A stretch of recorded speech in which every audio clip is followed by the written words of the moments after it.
Li vogliamo fare i rusticini napoletani, quelli là che vi piacciono tanto, ricotta e salame, salsiccia e friariello, prosciutto cotto e provola? Che dite? Pigliate carta e penna, ambressa ambressa, venite a presa a me.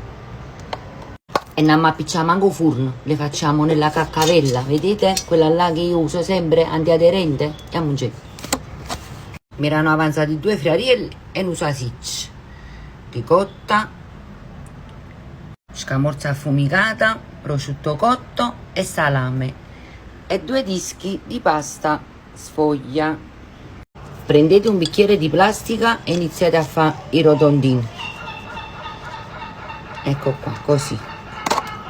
Iniziamo a fare i primi. Ricotta, mettiamo un pezzettino di ricotta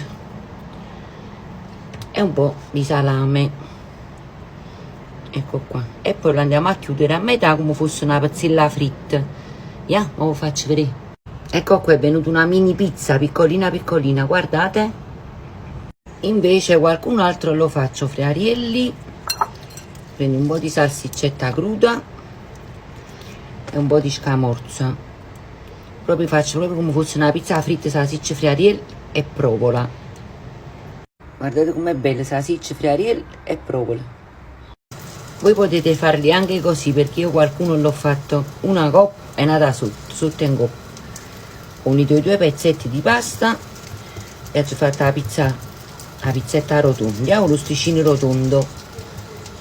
Guardate come si stanno cuocendo bene nella padella senza olio, che la pasta sfoggia e che i uogli è grassoso. Eccoli qua, sono pronti. Assaggiamo? Io assaggio questo qua, salsicce e friarielli.